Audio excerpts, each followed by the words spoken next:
Hello everybody, कैसे हैं आप सब। मेरा नाम कार्तिक कौशिक है और आपका द केसी नंदन एकेडमी में स्वागत है। आज को जो हमारा टॉपिक चलेगा वो चलेगा आपका communication, revocation, general and specific offer. इसमें हम देखेंगे कि जो आपका ऑफर है, ठीक है, या फिर एक्सेप्टेंस है, उसका कम्युनिकेशन कैसे हो सकता है, कैसे उसका संचार हो सकता है। रेवोकेशन में देखेंगे कि जो हमने ऑफर दिया है फिर एक्सेप्टेंस दिया उसको हम वापस कैसे ले सकते हैं। और जनरल और स्पेसिफिक ऑफर के बारे में हम देखेंगे। वैसे ये जो आपका जनरल एंड स्पेसिफिक ऑफर है ये हमने जो है कंडीशंस ऑफ ऑफर में भी हमने देख लिया था, जिसमें हमने लालमन शुक्ला वर्सेस गौरीदत्त वाला केस पढ़ा था और आर वर्सेस क्लार्क वाला हमने केस पढ़ा था। और उसमें एक था स्मोकबॉल कंपनी वाला हमने केस भी पढ़ा था हमने। ठीक है, स्टार्ट करते हैं। इसमें हम सबसे पहले पढ़ेंगे सेक्शन 3। ठीक है, सबसे इंपॉर्टेंट है आपका सेक्शन 3, 4 एंड 5। ठीक है, तीनों ही आपके इंपॉर्टेंट रहेंगे कम्युनिकेशन और रेवोकेशन के लिए। देखते हैं इसे। सेक्शन 3 कहता है communication, acceptance and revocation of proposal. कि जो कम्युनिकेशन हो रही है एक्सेप्टेंस का या फिर रेवोकेशन ऑफ प्रपोजल की बात हो रही है, हम कि अपने प्रपोजल को वापस हम कैसे ले सकते हैं उसके बारे में बताता है। ये कहता है the communication of proposal, the acceptance of proposal and the revocation of proposal. ठीक है, एंड एक्सेप्टेंसेस। तो यहाँ पे किस किस की बात हो रही है। एक तो बात हो रही है कम्युनिकेशन ऑफ, किसके संचार की बात हो रही है, प्रपोजल की। पहला क्या है, प्रपोजल।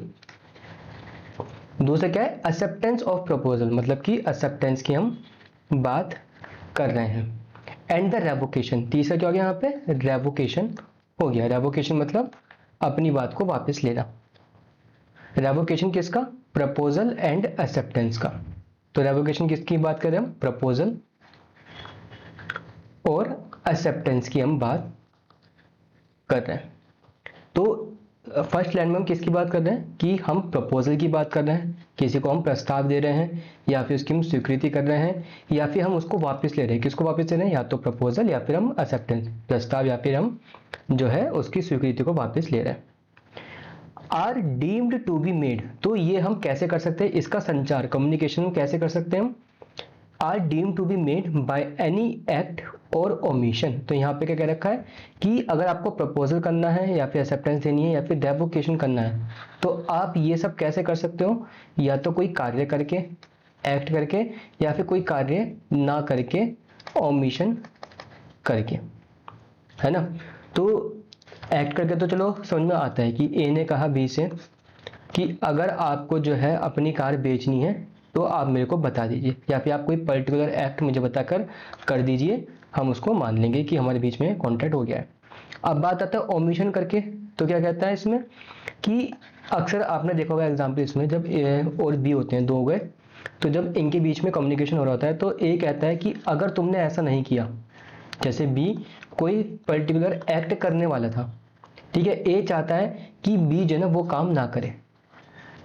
ठीक है, सपोज बी जा रहा था कहीं घूमने जा रहा था, अब ए चाहता था कि बी रुक जाए, तो ए कहता है कि अगर तुम गए नहीं, ठीक है, अगर तुम नहीं गए तो मैं आपको जो है ना अपने कोई भी सामान दे दूंगा, जैसे कोई गुड्स होगा इसका एक का, कि अगर आप नहीं गए तो मैं आपको ये सामान बेच दूंगा, है ना। तो यहाँ पे क्या हो रहा है, यहाँ पे ओमिशन को लेके भी हम क्या कर सकते हैं, संचार अपना दे सकते हैं, अपनी इंटेंशन बता सकते हैं सामने वाले को। तो जो हमें प्रस्ताव देना है या स्वीकृति करनी है या फिर रेवोकेशन करना है तो कैसे हो सकता है, किसी एक्ट या फिर ओमिशन के थ्रू हो सकता है।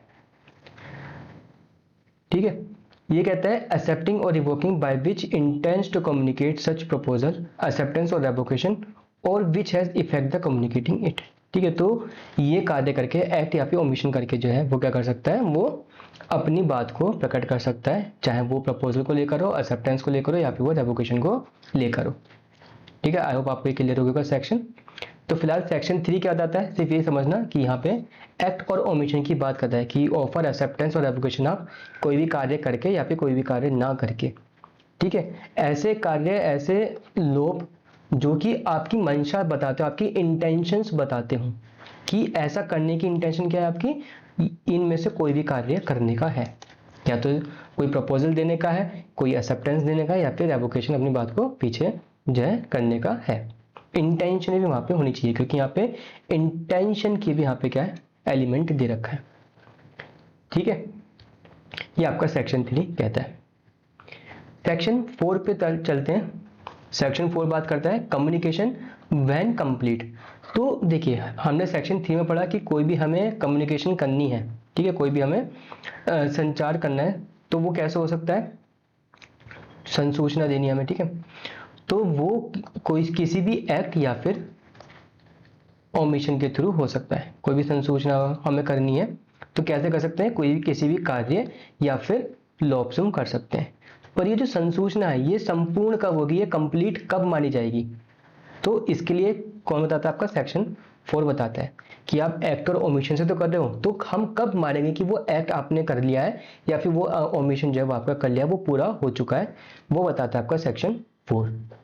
सेक्शन 4 कहता है the communication of proposal.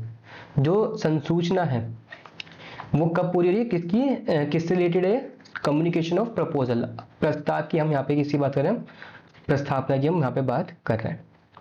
Is complete कब कंप्लीट होती है, when it comes to the knowledge of the person to whom it is paid. अब दो व्यक्ति लेते हैं, एक व्यक्ति हो गया हमारा ए, एक व्यक्ति हो गया हमारा बी। अब ये व्यक्ति कौन है, जो कि ऑफर देगा।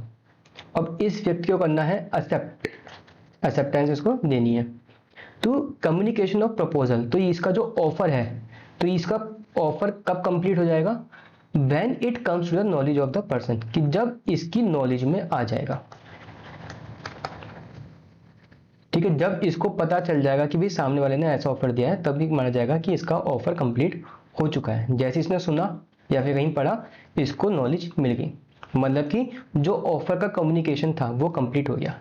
तो जो पहली लाइन है वो किससे डील कर रही है, वो आपकी डील कर रही है ऑफर के कम्युनिकेशन से डील कर रही है, ठीक है, ज़्यादा कोई कॉम्प्लिकेट नहीं है, बट अब थोड़ा सा आएगा कंफ्यूजिंग सा। ये बात करते हैं the communication of acceptance is complete, ठीक है। तो जो इस व्यक्ति ने, ये व्यक्ति हो गया ए, ये व्यक्ति हो गया बी, तो ए ने जो प्रस्ताव दिया वो बी तक पहुंच गया।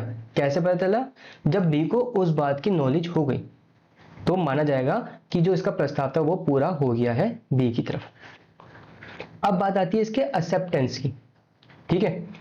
एक और बात मैं आपको यही बता देता हूं कि जब ऑफर होता है ना, देखिए दो चीज होती हैं, एक हो गया ऑफर, एक हो गया एक्सेप्टेंस, ठीक है। जो ऑफर का जो कम्युनिकेशन होता है, इसकी संसूचना होती है, वो क्या होता है, वो एक ही पड़ाव में होता है, एक ही फेज में होता है।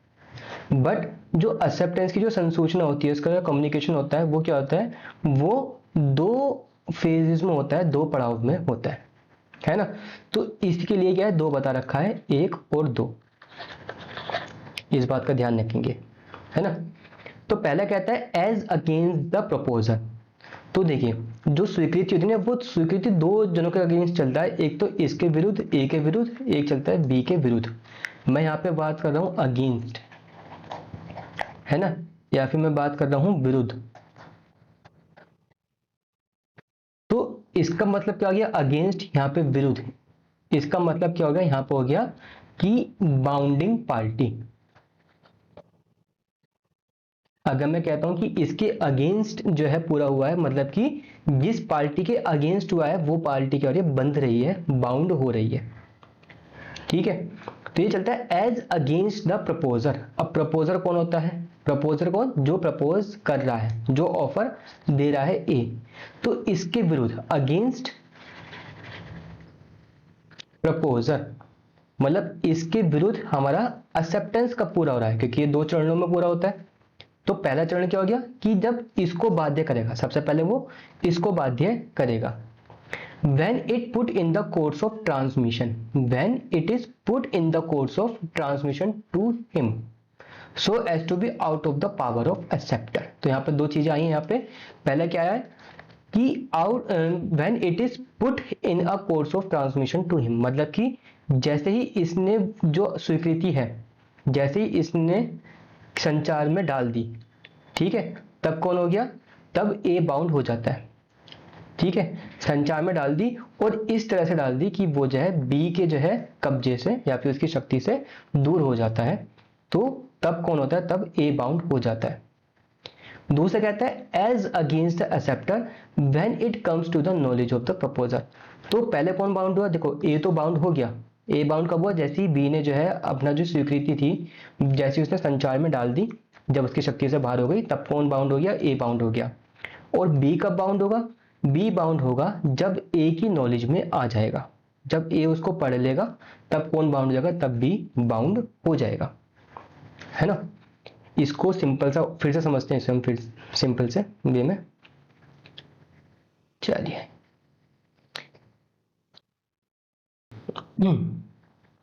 दो व्यक्ति है, कौन हो गया व्यक्ति, ये हो गया ए और ये हो गया व्यक्ति बी, है ना। अब ए ने क्या करा, ए ने प्रपोजल दिया। देखो बी के पास क्या है, बी के पास है एक कार, ठीक है। और ए के पास क्या है, ए के पास है पैसे, ठीक है, जैसे भी है भाई यही है पैसे, रुपीस। अब ए को क्या है, ए को बी की कार खरीदनी है, तो ए ने ऑफर दिया, क्या दिया, एक लेटर के थ्रू दिया ऑफर कि मैं आपकी कार कितने में खरीदना चाहता हूं, 2 लाख रुपीज में खरीदना चाहता हूं, ठीक है। अब ऑफर गया बी के पास, अब बी ने उसको एक्सेप्ट किया, क्या किया, उसको एक्सेप्ट किया। वो भी किसके थ्रू किया, वो भी इसने लेटर के थ्रू किया, ठीक है। अब देखिए जो सेक्शन 5 कहता है, वो 4 कहता है, सेक्शन 4 ये बात कहता है कि जो आपका ऑफर होता है, ऑफर पूरा कब होता है, जब वो बी की नॉलेज में आ जाएगा, जब वो बी की नॉलेज में आ जाएगा। और एक्सेप्टेंस कब खत्म पूरा होता है, ये 2 चरणों में होता है। पहला होता है ऑफरर के, सपोज ये ए है ना, तो ए के अगेंस्ट में, ठीक है, अगेंस्ट ए। और दूसरा होता है ये अगेंस्ट बी, खुद के विरुद्ध। तो ये कैसे कैसे होता है ये समझते हैं। देखिए ए ने ऑफर दिया, प्रस्ताव दिया, अब ये प्रस्ताव जाता है, ठीक है, प्रस्ताव गया बी के पास गया, बी ने उसको रीड कर लिया, बी ने क्या करा, बी ने उसे पढ़ लिया, है ना। जैसे बी ने पढ़ा तो क्या हो गया, कम्युनिकेशन ऑफ ऑफर था ये कंप्लीट हो गया। तो जो पहला पॉइंट था हमारा वो कंप्लीट हो गया, क्या कि जो ऑफर का जो कम्युनिकेशन था वो कंप्लीट हो गया। अब दूसरी बात करते हैं हम, communication of acceptance when completed. तो जैसे ही बी ने, जो यहाँ पे सपोज बी ने पढ़ा, बी ने उसको राइट कर लिया, उसका एक्सेप्टेंस राइट कर लिया, उसमें लिखा ओके मैं कार बेच दूंगा आपको। तो जैसे ही बी ने लिखा तो क्या ए बाउंड हो गया, अभी बाउंड नहीं हुआ है, अभी बी ने सिर्फ लिखा है, अपने पास रखे रखा है, ठीक है। बी जाता है कहाँ पे, पोस्ट ऑफिस जाता है, ठीक है, वहां पे क्या है, डाक है, ठीक है। अब डाक में जाता है, जैसे ही बी वो अपना लेटर, कौन सा, एक्सेप्टेंस वाला जिसमें ओके लिखा हुआ है, जैसे ही वो इस डाक में डाल देगा, ठीक है, जब तक उसके हाथ में है तब तक ए बाउंड नहीं होता है। जैसे ही बी ने वो लेटर क्या करा, डाक में डाल दिया, है ना, अब क्या हो गया, अब वो उसके कब्जे से दूर चला गया, उसकी शक्ति से दूर चला गया है ना। तो जैसे ही इसने ये लेटर डाक में डाला तो क्या होता है, अगेंस्ट ए एक्सेप्टेंस पूरी हो जाती है। तो जो स्वीकृति है वो किसके अगेंस्ट पूरी हो जाती है, ए के अगेंस्ट। तो जो बाध्य होने का जो सिलसिला होता है ना, वो आपका स्वीकृति से चलता है, कि जब तक आप स्वीकार नहीं करोगे कोई भी बाउंड नहीं होता है। हमने पढ़ा था, जब हमने एक्सेप्टेंस का पढ़ा था, डेफिनेशन पढ़ी थी कि when offer is accepted become promise, जैसे ही प्रस्ताव स्वीकार होता है वो क्या बन जाता है, एक आपका वचन बन जाता है, प्रॉमिस बन जाता है। तो प्रॉमिस कब बनता है, जब बी स्वीकार करता है। तो बी ने जैसे स्वीकार किया तो स्वीकार करने पे अब पार्टी क्या होंगी, अपने वचन से बंधना शुरू हो जाएंगी। तो जैसे ही बी ने क्या करा, जो लेटर था पोस्ट में डाला, तो कौन बंधेगा, जो सामने वाला व्यक्ति है ए, जिसने ऑफर दिया है, वो अपने वचन से बंध जाएगा। अभी बी नहीं बंधा है, बी अभी फ्री है, बी चाहे तो वापस हो सकता है, वो कॉन्ट्रैक्ट को खत्म कर सकता है, ठीक है। अब ये जो एक्सेप्टेंस था, ये डाक जो है गई कहाँ गई, पोस्ट ऑफिस से होते हुई गई ए के पास। ठीक है, अब ए ने वो लेटर अपने पास रख लिया। ठीक है, लेटर अपने पास रखना वो नॉलेज में आना नहीं होता,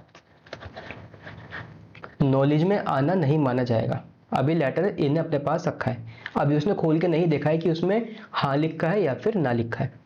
ठीक है, बट जैसे ही वो उसको ओपन कर लेता है, वो देखता है कि अंदर ओके लिखा हुआ है। ठीक है, तो जैसे ही इसके नॉलेज में आया तो तब कौन बाउंड हो गया, वैसे ही बाउंड हो जाता है बी। ठीक है, तभी बाउंड हो गया बी। तो ये आपका रहता है कम्युनिकेशन ऑफ ऑफर और एक्सेप्टेंस जब कंप्लीट होता है। ठीक है, एक बार फिर से आप एक बार डेफिनेशन पढ़ लीजिए, आपको तब अच्छे समझ में आ जाएगा।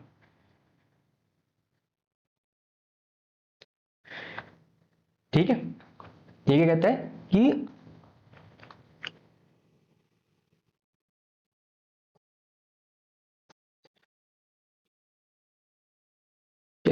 ये कहते हैं the communication of proposal is complete when it comes to the knowledge of person, कि जब वो जिस व्यक्ति को हमने प्रस्ताव दिया है जब उसके ज्ञान में आ जाता है, संज्ञान में आ जाता है, तब जो है माना जाता है कि ऑफर कंप्लीट हो गया है। अभी बाध्य कोई भी नहीं हुआ है।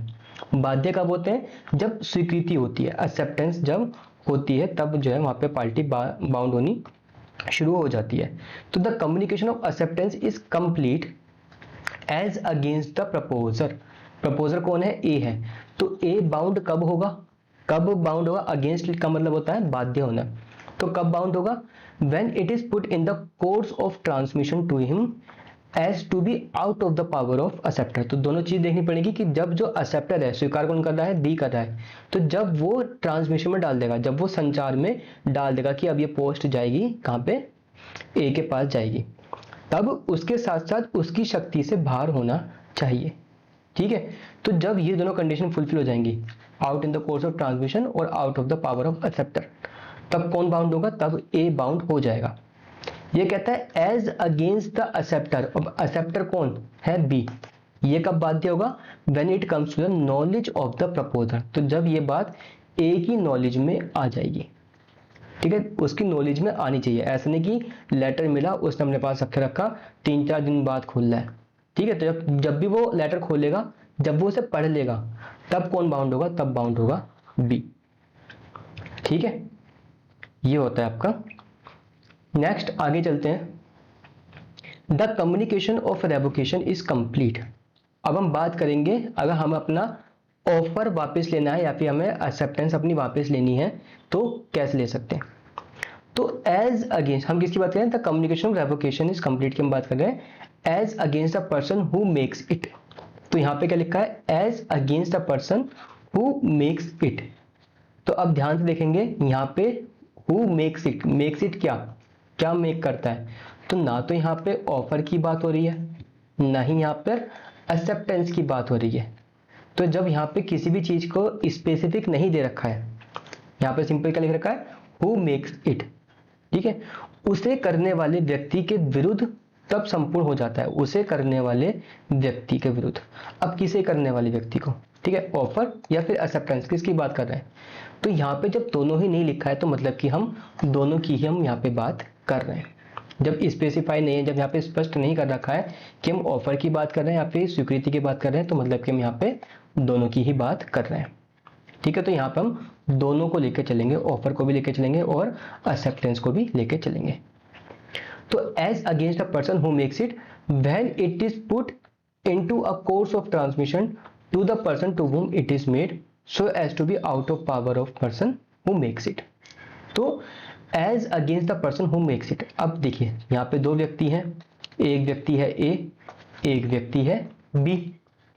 ठीक है, ये कहता है as against the person who makes it. तो जो व्यक्ति वापस ले रहा है वो कब पूरा होता है कि ए ने क्या करा, ए ने ऑफर दिया, ये रहा मेरा ऑफर।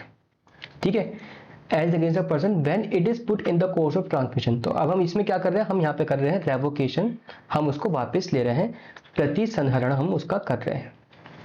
प्रति संहरण का मतलब क्या हो गया, अपनी बात को वापस लेना। अब ए ने ऑफर दिया, ए ने कहा कि भैया 2 लाख में इससे अच्छी गाड़ी मिल सकती है जो कि बी के पास है। ठीक है, मुझे इससे अच्छी गाड़ी मिल सकती है, मैं अपने ऑफर को वापस लेता हूँ। तो as against the person who makes it, तो जैसे ही इसने ऑफर दिया, देखो एक इसने लेटर क्या कर दिया, ऑफर में डाल दिया कि भैया अब ये लेटर जा रहा है बी के पास, है ना। ए ने सोचा कि भैया 2 लाख में से और मुझे और अच्छी गाड़ी मिल सकती है, मैं अपने इस ऑफर को खत्म करना चाहता हूँ। तो ये क्या करेगा, ये एक और लेटर डाल देगा, ये एक और लेटर डाल देगा कहाँ पे, रेवोकेशन का। ये रहा लेटर एक और रेवोकेशन का, ठीक है, कि मैं अपने ऑफर को वापस लेता हूं। तो जैसे ही ए ने वो लेटर डाला और वो लेटर उसकी शक्ति से बाहर हो गया, ठीक है, तो क्या हो गया, ये वाला जो ऑफर का जो लेटर था वो क्या होगा, वो अमान्य हो जाएगा। फिर चाहे वो लेटर पहुंच जाए बी के पास, बी खोल के पढ़ ले उसे, बी चाहे उसका रिप्लाई भी करके उसे भेज दे, अब उसका कोई मतलब नहीं बनता है। क्यों, क्योंकि ए ने जो है उसका वापसी का क्या कर दिया, उसका ऑफर खत्म करने का लेटर पहले ही डाल चुका है वो, ठीक है। अब as against the person to whom it is made, अब जिस व्यक्ति को जो है लिखा गया है तो उसके अगेंस्ट, तो जब उसको फ्री कब करेंगे उसको, जब उसकी नॉलेज में आ जाएगा, ठीक है, जब उसकी नॉलेज में आ जाएगा। देखिए यहाँ पे जो लॉ होता है ना, लॉ की जो लैंग्वेज होती है वो इसीलिए काफ़ी कॉम्प्लिकेटेड होती है, क्योंकि वहाँ पे एक ही शब्द का अलग अलग मतलब हो सकता है। डिपेंड करता है कि उसके जो इर्द गिर्द जो शब्द हैं या फिर वर्ड्स हैं उनका क्या मतलब निकल रहा है। जैसे कि अगर हम बात करते हैं इस वाले केस में, तो हमने यहाँ पे देखा था, यहाँ पे जो वर्ड है अगेंस्ट, यहाँ पे जो हम वर्ड अगेंस्ट कर रहे हैं, यहाँ पे इसका अर्थ क्या निकल रहा है कि किसी को बाउंड करना, किसी भी पार्टी को बाध्य करना, कि आप अपने वचन से बाध्य हो रहे हो, ठीक है। अब यहाँ पे क्या वर्ड हो रहा है, एज अगेंस्ट द पर्सन और as against to whom it is made. तो यहाँ पे जो वर्ड है अगेंस्ट, यहाँ पे जो वर्ड है अगेंस्ट, इसका मतलब क्या है, किसी को भी मुक्त कर देना, अब तुम मुक्त हो, ठीक है।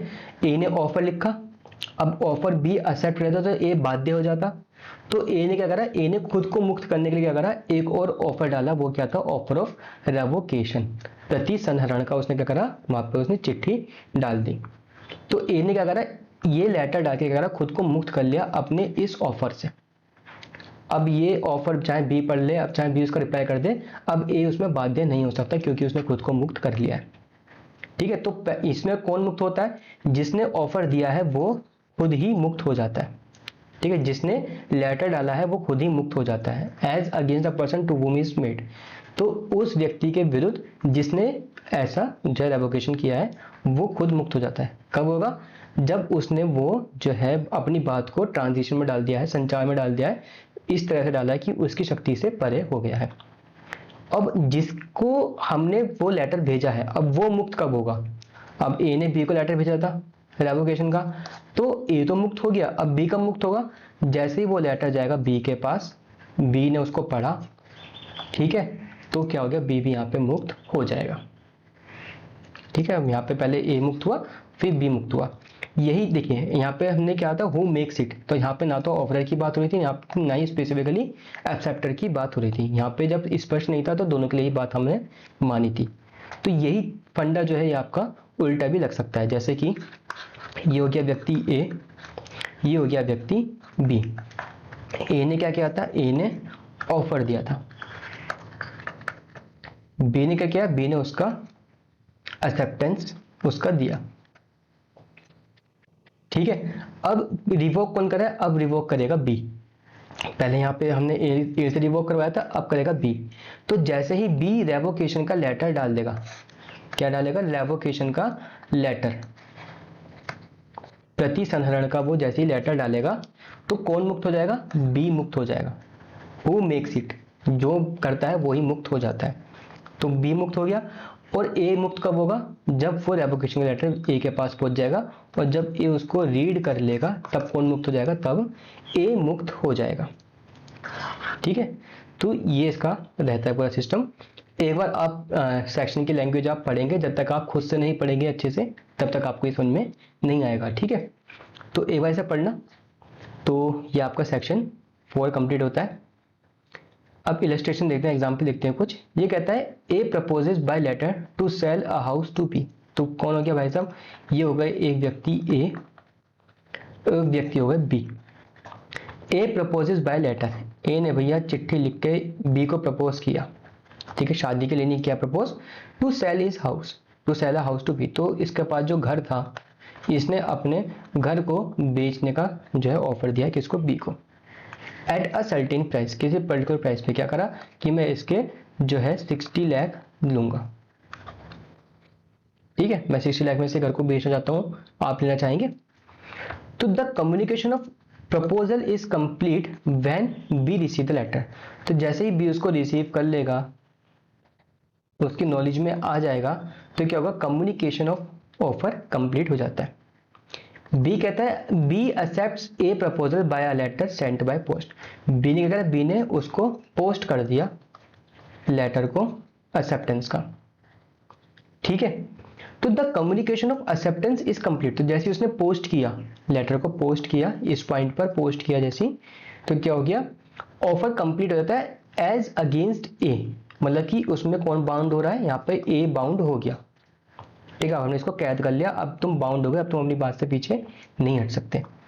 व्हेन लेटर इज पोस्टेड, जैसे ही लेटर पोस्ट हुआ, as against B when letter is received by A, और जैसे ही वो लेटर गया ए के पास, ठीक है, ए ने उसको जैसे ही रीड किया, उसकी नॉलेज में आ गया, तो वैसे ही कौन बाउंड हो गया, वैसे ही बाउंड हो गया बी। अब ये भी भाई साहब भी कैद हो गए, अब दोनों ही क्या हो गया, पर्सन बाउंड हो गए।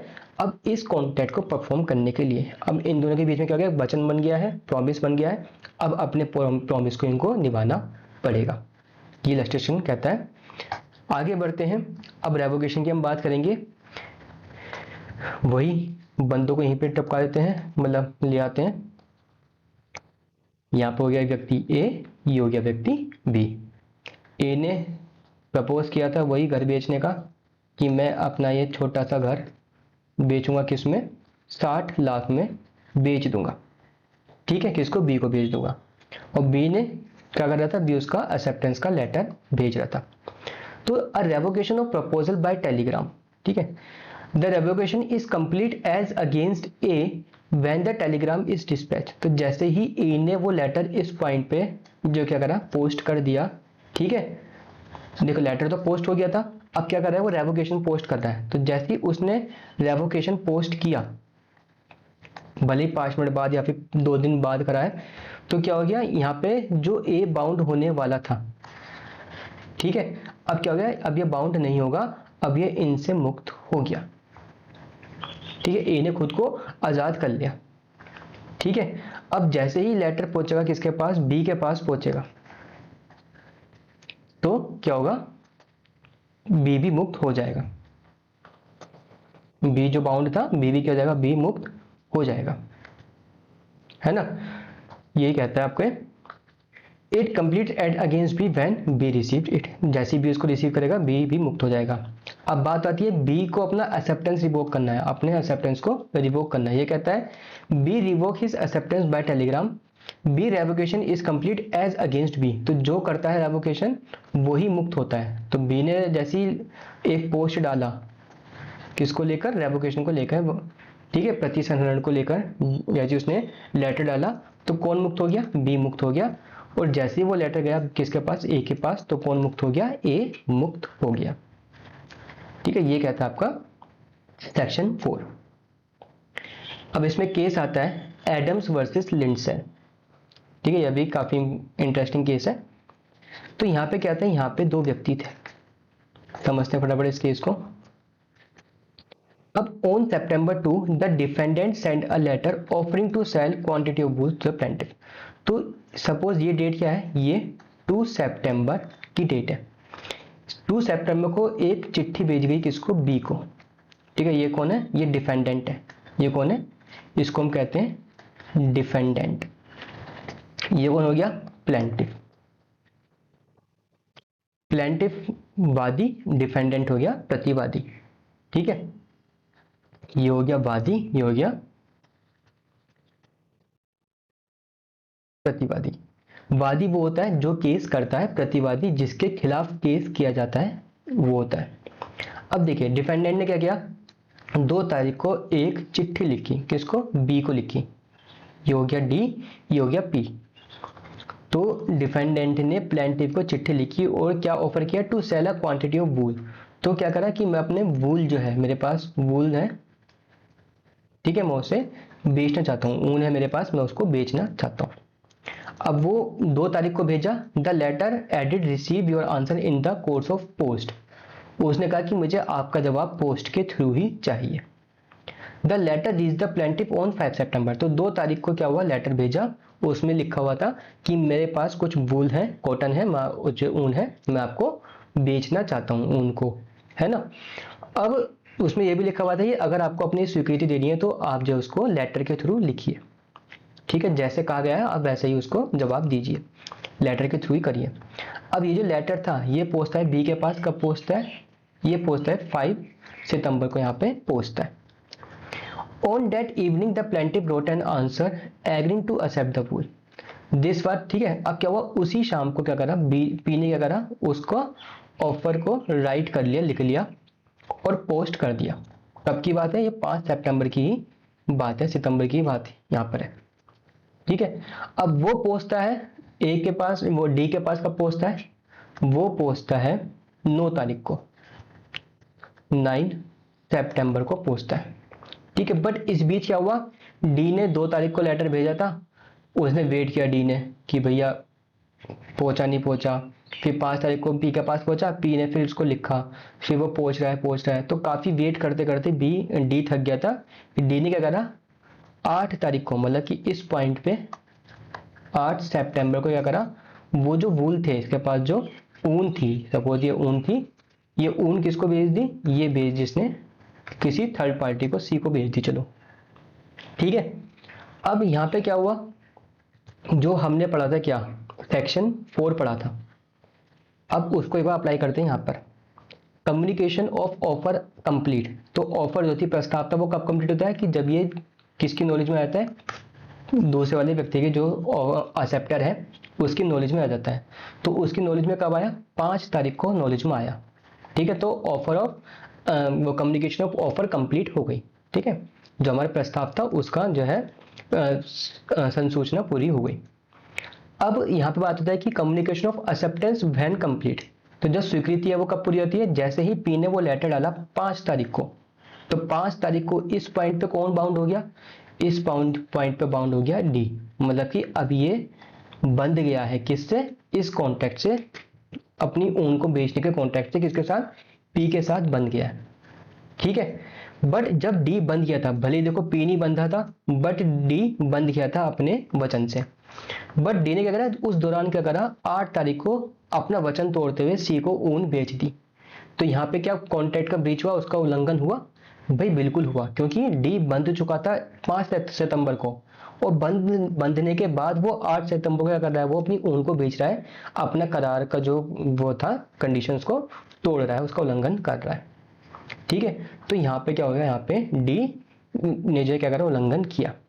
अब जैसे ही उसके पास वो लेटर पहुंच गया जो 5 सितंबर को भेजा गया था, जैसे ही 9 सितंबर को पहुंचा, तो 9 सितंबर को कौन बाउंड हो गया, 9 सितंबर को बाउंड होता है पी।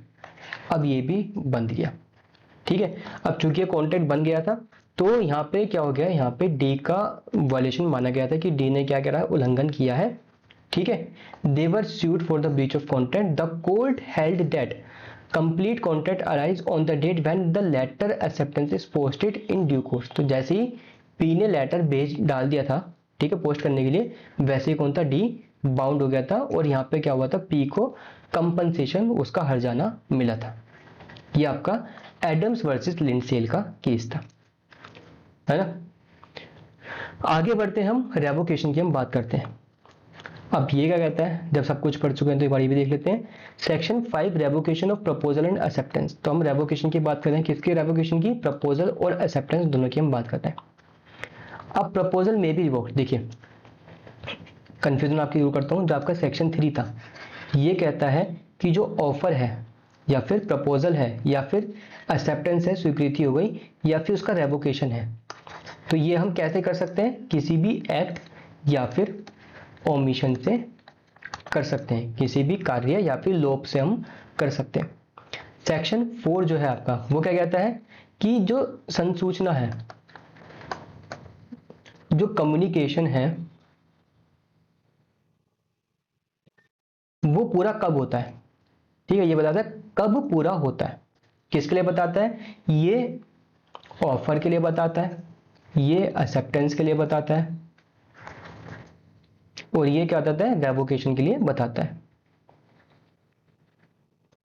ठीक है, प्रस्तावना के लिए बताता है आपका। अब जो सेक्शन 5 है वो किससे डील करता है कि जो आप रेवोकेशन करते हो वो कब तक कर सकते हो। ऐसा नहीं है कि कभी भी आप कर दो। देखो रेवोकेशन, देखो ऑफर है, ऑफर आप कभी भी कर सकते हो। आज कर दूं, मैं कल कर दूं, परसों कर दूं, कभी भी कर दूं।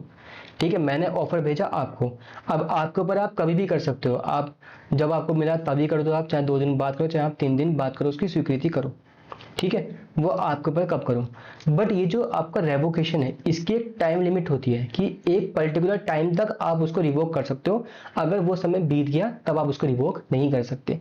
तो वो जो कंडीशन है कि कब तक कर सकते हो आप रिवोक, ये सिर्फ और सिर्फ किसके लिए होता है? ये आपका रेवोकेशन के लिए हम यहाँ पे बात करते हैं। यहाँ पे हम ऑफर या फिर एक्सेप्टेंस की बात नहीं करते, यहाँ पे सिर्फ हम रेवोकेशन की हम यहाँ पे बात करते हैं। तो वो हम कब कब कर सकते हैं ये बताता है आपका सेक्शन 5। ठीक है, तो इसको समझते हैं, इसको एक बार क्लियर कर देते हैं ताकि अच्छे से आपको समझ में आ जाए।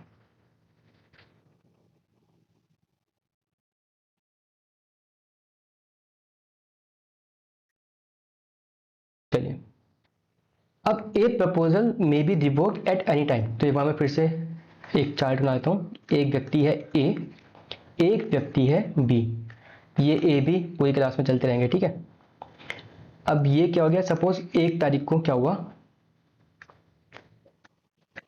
1 जनवरी को लेटर भेजा गया, ये इसके पास पहुंचा 5 तारीख को। ठीक है, 5 जनवरी को इसने अपने पास रखा रहा। ठीक है, और ये इसने पोस्ट किया कब? 6 जनवरी को करा। अब 6 जनवरी को गया।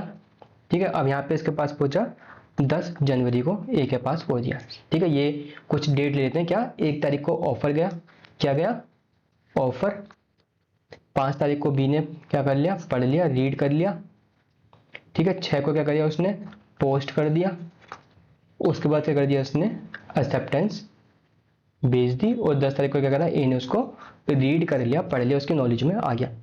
ठीक है, ये ट्रांजैक्शन, ये आपको कहानी समझ में आई छोटी सी है। अब इसमें हम सेक्शन 5 के जो है, सेक्शन 5 को हम इसके थ्रू पढ़ेंगे।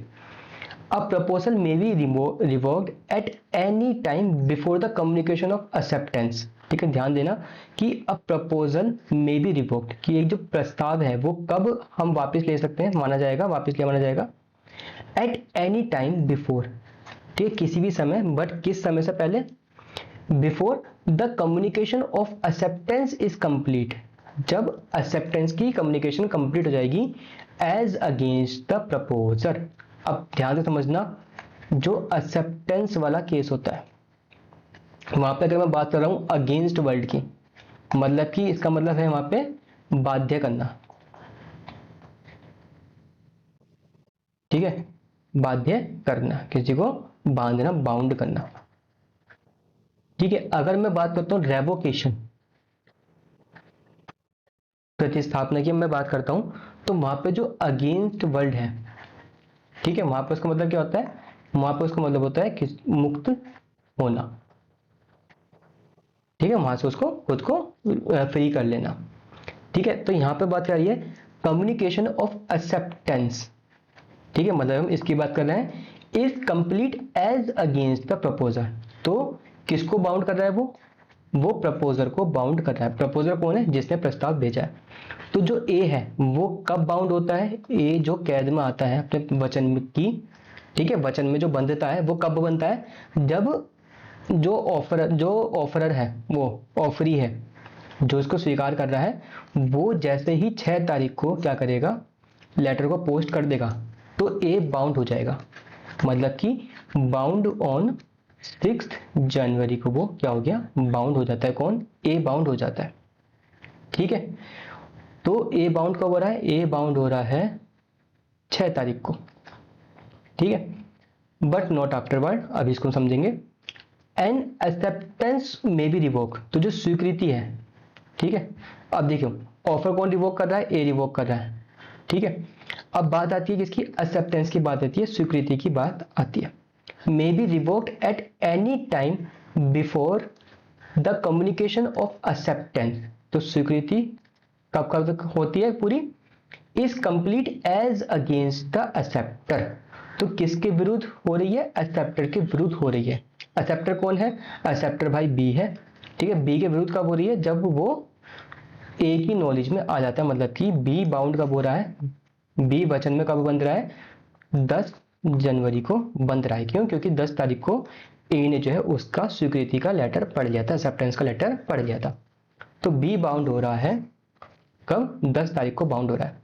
तो सिंपल सा है, देखो ये एक है काल कोठरी है, एक जेल है। ये जेल किस चीज की है, ये जेल है कॉन्ट्रैक्ट की, कि अगर आप कॉन्ट्रैक्ट कर लेते हो तो आप क्या इस जेल में चले जाओगे। समझते हैं, अगर आपने कॉन्ट्रैक्ट किया तो आप इस जेल में चले जाओगे। आप इस जेल से तभी वापस आओगे जब आप अपना कॉन्ट्रैक्ट पूरा कर लोगे, ठीक है। तो जो ए व्यक्ति है, सिंपल सा फंडा है, ए व्यक्ति जो है जेल में गया, बट जेल से वो कब तक वापस आ सकता है, जब तक उसका दरवाजा बंद ना हो जाए। सपोज इसका गेट हो गया, ठीक है, गेट खुलता है, ए जाता है, फिर वो बंद हो जाता है, ठीक है, एक टाइम लेता है, फिर वो बंद हो जाता है। तो ए क्या करता है, ए जाता है, बट उस गेट के बंद होने से पहले ए वापस आ सकता है। तो वो समय जो है, जिस टाइम पहले गेट खुला रहता है, वो क्या होता है, वो समय होता है जब ए अपने ऑफर को रिवोक कर सकता है, वापस कर सकता है। सिंपल सा है। ए बाउंड कब हो रहा है, ए बाउंड हो रहा है 6 जनवरी को बाउंड हो रहा है। तो 6 जनवरी से पहले का जितना भी समय है, ये जो समय है 1 तारीख से लेके 6 तारीख तक का जो समय है, ये समय वो है जब ए खुद को मुक्त कर सकता है, ए अपने ऑफर को वापस ले सकता है ना। और जो बी है, बी को क्या करना है, बी को अपने आप को जो है आजाद करना है। तो वो कब तक कर सकता है, ये जो समय है, ये समय जो है, यहाँ पे जो है आपका बी खुद को क्या कर सकता है, फ्री कर सकता है। तो ये जो समय है, ये वाला, इसमें ऑफरर खुद को आजाद कर सकता है, यहाँ पे आपका एक्सेप्टर। यही बात कहते हैं आपका सेक्शन 5, ठीक है। अब आपको क्लियर हो गया वो। चलिए फिर आगे बढ़ते हैं। अगर नहीं समझ में आया तो आप एक बार इसको रिवाइंड करके फिर से आराम आराम से कर समझ सकते हैं। और आपको अच्छे समझ में तभी आएगा जब आप इसकी लैंग्वेज को बिल्कुल थोरोली खुद पढ़ेंगे।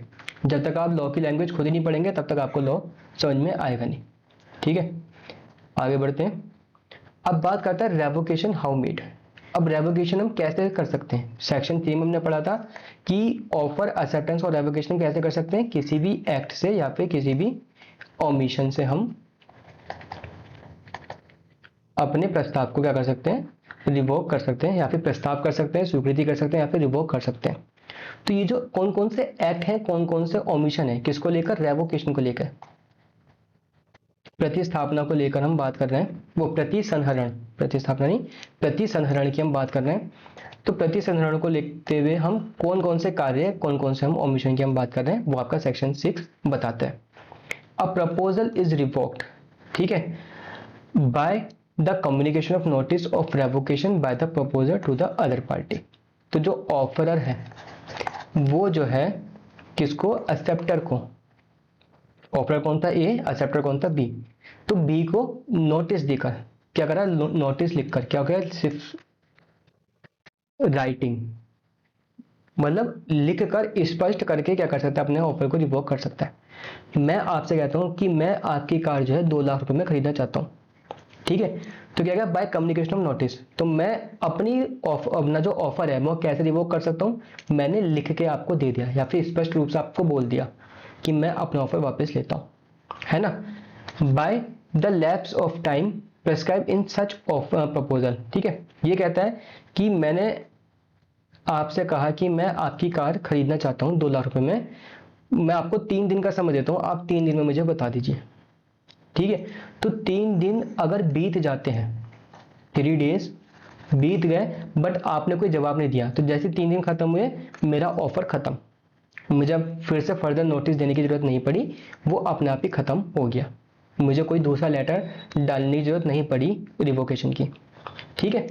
ये कहता है by the lapse of time prescribe in such proposal, कि जो मैंने अपने ऑफर में लिखा हुआ था कि अगर आपको अपनी कार बेचनी है मुझे 2 लाख रुपए में, तो आप मुझे 3 दिन के अंदर बता दीजिए, ठीक है।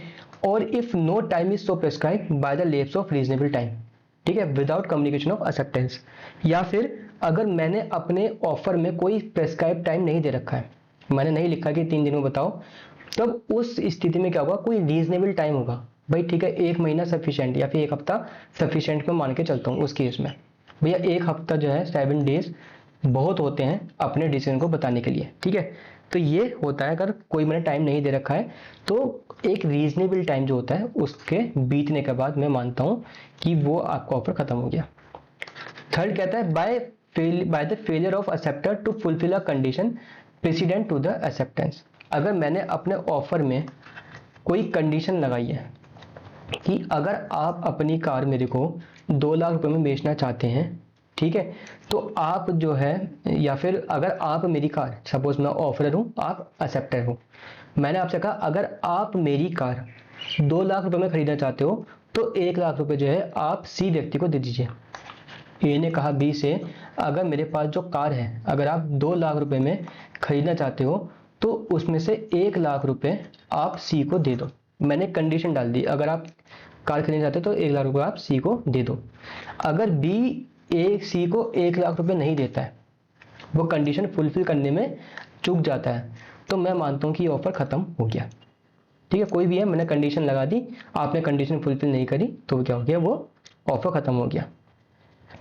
या फिर बाय डेथ और इंसैनिटी ऑफ द प्रपोजर, तो या तो जो प्रपोजर है, ए ने बी को प्रपोजल दिया कार खरीदने का, तो या तो बी क्या हो गया, मर गया, डेथ हो गई, या फिर वो पागल हो गया, ठीक है। If the fact of his death और insanity came to the knowledge of the acceptor before the acceptance, तो ये कहता है कि ए ने ऑफर दिया बी को, ठीक है, इसको समझते हैं, थोड़ा सा अटपटा सा है बट इजी है।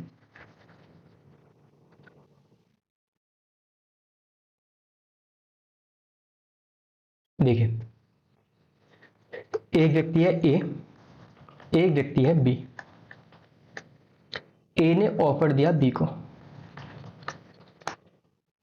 ठीक है, बी के पास गया, बी ने उसको पढ़ लिया, रीड कर लिया, ठीक है। अभी बी ने उसका रिप्लाई नहीं दिया, बी ने, ठीक है, अभी उसका रिप्लाई नहीं दिया।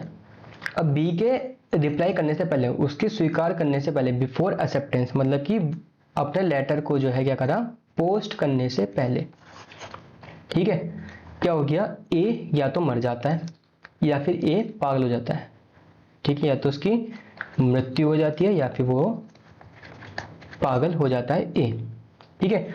और इस बात की जो नॉलेज थी, ठीक है, इस बात का ज्ञान बी को चल जाता है कब, पोस्ट करने से पहले, उसको स्वीकार करने से पहले, एक्सेप्ट करने से पहले पहले बी को पता चल जाता है, ठीक है।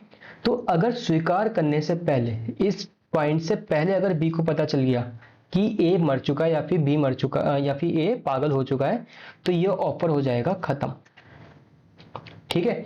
बट यहां पे दे रखा है कि अगर बी ने पोस्ट कर दिया, क्या कर दिया, बी ने लेटर पोस्ट कर दिया एक्सेप्टेंस का, और उस एक्सेप्टेंस करने के बाद बी को पता चलता है, मतलब इस डेट के बाद में कभी पता चलता है बी को कि ए मर गया है या फिर ए पागल हो चुका है, तो उस केस में ऑफर बना रहेगा, वो खत्म नहीं होगा। डिपेंड करता है कि वो उसके पर्सनल स्किल पे बेस्ड है या फिर वो उसके रिप्रेजेंटेटिव भी कर सकते हैं। ये हम आगे पढ़ेंगे कि कौन कौन से कॉन्ट्रैक्ट को जो उसके रिप्रेजेंटेटिव या फिर उसके जो वारिस होते हैं वो परफॉर्म कर सकते हैं, ठीक है। तो सिंपल से कह रहा है कि अगर बी के स्वीकार करने से पहले अगर ए मर जाता है या फिर पागल हो जाता है, और इस बात की नॉलेज क्या होता है, बी को पता चल जाती है स्वीकार करने से पहले, तो ऑफर खत्म हो गया। अगर बी ने स्वीकार कर लिया है, लेटर भेज दिया है, और उसके बाद उसे पता चलता है कि ए पागल हो चुका है या फिर मर चुका है, तो क्या होगा, यहाँ पे ऑफर बना रहेगा, ठीक है। आगे बढ़ते हैं। 7 बात कहता है, section 7, acceptance must be absolute. तो अगर आप स्वीकार कर रहे हैं तो वो एब्सोल्यूट होना चाहिए। हमने पढ़ा था ना जब कंडीशंस ऑफ ऑफर में पढ़ा था हमने कि ऑफर मस्ट बी एब्सोल्यूट, वो acceptance must be absolute and unconditional, कि अगर आप स्वीकार कर रहे हो तो या तो आप यस में बोलो या फिर आप नो में बोलो, उसके साथ नो इफ, नो बट। ठीक है, अगर कोई कंडीशन हमें उसके साथ नहीं लगानी है, नो कंडीशन। ठीक है, या तो आप बोलोगे हाँ या फिर बोलोगे ना। ठीक है, ये बात कहता है आपका section 7। The acceptance must be absolute and unqualified, तो मतलब एब्सोल्यूट होनी चाहिए और कोई कंडीशन उसमें नहीं होनी चाहिए। सेकंड क्लॉज कहता है must be expressed in some usual and reasonable manner. ये भी हमने पढ़ा था जब हमने एक्सेप्टेंस के कंडीशंस पढ़ी थी कि अगर आप स्वीकार कर रहे हो तो किसी यूजुअल या फिर रीजनेबल जो मैनर में, ठीक है, जो साधारण तरीके होते हैं या फिर कोई तर्कसंगत तरीका होता है, आप उसमें इसको स्वीकार करेंगे। ठीक है, unless the proposal prescribe the manner in which it is to be accepted. Unless, जब तक कि जो प्रपोजल है जिसने आपको ऑफर दिया है वो खुद ना बोले कि अगर आपको स्वीकार करना है तो इस तरीके से आपको स्वीकार करना है। ठीक है, तो वो रहता है। तो क्या हमने पढ़ा सेक्शन 7 में कि जो अगर आप स्वीकार कर रहे हो तो वो एब्सोल्यूट होनी चाहिए और बिना किसी कंडीशन के होनी चाहिए। दूसरा क्लॉज कहता है कि जो आप स्वीकार कर रहे हो तो एक यूजुअल और रीजनेबल मैनर में उसमें होना चाहिए, उचित तरीके से जो व्यक्त किया जाना चाहिए, सामान्य तरीके से। ठीक है, जब तक कि जो प्रस्ताव कर रहा है, ठीक है, वो खुद ना बोले कि अगर आपको स्वीकार करना है तो मेरे को इस तरीके से आप बताना। ठीक है, तो वो होता है जैसे कि ए ने कहा बी से कि अगर आपको कोई ऑफर है, अगर इसको एक्सेप्ट करना है तो आप क्या करेंगे, आप जो है अपने किसी भी सोशल मीडिया प्लेटफॉर्म पे, ठीक है, कोई स्पेसिफिक पोस्ट कर देंगे, जो भी पोस्ट ए ने बता रखी होगी। तो ना तो बी क्या कर रहा है, ए को कोई लेटर लिख रहा है, ना ही वो कुछ और कर रहा है, वो क्या कर रहा है अपनी सोशल मीडिया पोस्ट पर क्या कर रहा है, मीडिया पर कोई पोस्ट करता है जो क्या कर रहा है, बता रहा है कि बी ने ए का ऑफर एक्सेप्ट कर लिया है। तो अगर कोई ऐसा प्रेस्क्राइब मैनर बताया, कोई तरीका बताया स्पष्ट रूप से कि आपको स्वीकार करना है तो इसी तरह से स्वीकार करना है, तो फिर एक्सेप्टर को उसी तरीके से स्वीकार करना पड़ेगा। ठीक है, ये आपका सेक्शन 7 कहता है। सेक्शन 8 कहता है एक्सेप्टेंस बाय परफॉर्मिंग कंडीशन और रिसीविंग कंसिडरेशन। यही आता है आपका जनरल और स्पेसिफिक ऑफर। जनरल और स्पेसिफिक ऑफर की हमने बात करी थी, जहां पर हमने Carlill versus Carbolic smoke ball company पढ़ा था, आर वर्सेस क्लार्क पढ़ा था जिसमें नदी तैर के जानी थी, वो न्यू ईयर के पहले दिन के। ठीक है, तो न्यू ईयर के पहले दिन में जो भी नदी पार करेगा उसको जो कंपनी थी वो क्या करेगी, 100 यूरो देगी। एक हमने लालमन शुक्ला वर्सेस गौरीदत्त पढ़ा था, उसमें क्या था, उसमें उसका भतीजा खो गया था, उसको ढूंढने उसका नौकर गया था, जिसके लिए बाद में लालमन शुक्ला ने 501 रुपये का इनाम निकाला था। वो क्या था, ये सब जनरल ऑफर है। ठीक है, ये कहता है एक्सेप्टेंस बाय परफॉर्मिंग कंडीशन और रिसीविंग कंसिडरेशन। तो स्वीकार हम कैसे कर रहे हैं, या तो परफॉर्मिंग कंसिडरेशन या परफॉर्मिंग कंडीशन। तो अगर जनरल ऑफर में कोई कंडीशन लगाई है या फिर स्पेसिफिक उसमें भी हमने कोई कंडीशन लगाई है, ठीक है, कंडीशन लगाई है, ठीक है, अगर वो उस कंडीशन को फुलफिल कर लेता है तो क्या होगा, ऑफर स्वीकार माना जाएगा। या फिर कंसिडरेशन एक्सेप्ट कर लेता है, सपोज ए ने कहा बी से कि मैं आपकी कार खरीदूंगा, ठीक है, 2 लाख रुपए में, ठीक है, या फिर मैं आपकी कार 2 लाख रुपए में खरीदूंगा। बी ने क्या करा, बी ने उसके 2 लाख रुपए उठा लिए, मतलब कि उसने कंसिडरेशन एक्सेप्ट कर लिया और क्या हो गया, कॉन्ट्रैक्ट यहाँ पे बन गया। तो क्या कह रहा है कि स्वीकार कैसे कर सकते हैं, या तो वहां पे कोई कंडीशन है तो उसको एक्सेप्ट कर रहे हैं, या फिर कोई कंसिडरेशन है हम उसको एक्सेप्ट कर रहे हैं। ठीक है, तो यहाँ पे आपका इस तरह से ऑफर एक्सेप्टेंस आपका हो जाता है। नेक्स्ट आता है आपका सेक्शन 9, ये कहता है प्रॉमिस एक्सप्रेस्ड और इम्प्लाइड। तो ये बात है, प्रॉमिस जो है, प्रॉमिस में आपका क्या आ रहा है, दोनों चीज आ रही है। प्रॉमिस में आपका ऑफर भी आ रहा है, प्रस्ताव भी आ रहा है, और एक्सेप्टेंस मतलब कि स्वीकृति भी आ रही है। तो दोनों चीजें आपकी एक्सप्रेस भी हो सकती है और इम्प्लाइड। तो एक्सप्रेस का मतलब होता है अभिव्यक्त, ठीक है, और इम्प्लाइड हो गया आपका विवक्षित। तो अभिव्यक्त मतलब एक्सप्रेस में हो गया कि हमने स्पष्ट रूप से उसको जता दिया, कि मैंने लिख के बता दिया कि मैं आपको ऑफर दे रहा हूँ, या फिर मैं आपके ऑफर को स्वीकार कर रहा हूँ, या फिर मैंने इशारों में बता दिया, बट स्पष्ट कर दिया ना मैंने इशारों से, या फिर मैंने सिर्फ बोलकर स्पष्ट कर दिया कि मैं आपको ऑफर दे रहा हूँ, या फिर आपके ऑफर को मैं स्वीकार कर रहा हूँ। तो जब हम स्पष्ट कर देते हैं अपनी बातों को, या तो इशारों में, या फिर बोल के, या फिर लिखकर, तो वो होता है आपका एक्सप्रेस। और इम्प्लाइड होता है, ना तो मैं आपसे कुछ कह रहा हूँ, ना ही मैं आपको कुछ बोल रहा हूँ और ना ही मैं आपको कोई इशारा कर रहा हूँ, बट वो इम्प्लाइड है। जैसे कि आप जाते हैं लाइब्रेरी जाते हैं, वो क्या करते हैं, वो पर बुक पे कुछ चार्ज करते हैं कि अगर आप बुक ले जा रहे हो तो वो आप 7 दिन के लिए जा सकते हो और उस पर इतने सपोज 30 रुपीज़ मैं उस पर चार्ज करता हूँ। ठीक है, आप जाते हो लाइब्रेरी में से एक बुक उठाते हो, एक बुक रखते हो काउंटर पे, तो ना तो आपने उससे कुछ बोला, ठीक है, ना ही आपने कुछ लिख के देखी मैं ये वाली बुक ले जा रहा हूँ, ना ही आपने इशारा किया कि मैं ये वाली बुक ले जा रहा हूँ।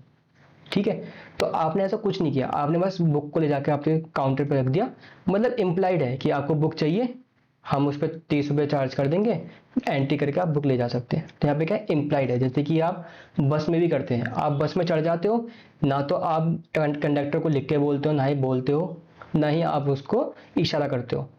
इम्प्लाइड है, आप बस में चढ़े हो तो मतलब कि आपको जाना ही है कहीं ना कहीं जहाँ पे बस जा रही है, तो ये क्या हो गया, इम्प्लाइड हो गया। ठीक है, तो ये आपका सेक्शन 9 यहाँ पे बात करता है। और आज की क्लास आपकी यहीं पे खत्म होती है। आई होप आपको समझ में आया होगा। ठीक है, ठीक है, फिर मिलते हैं फिर नेक्स्ट क्लास में। Bye bye.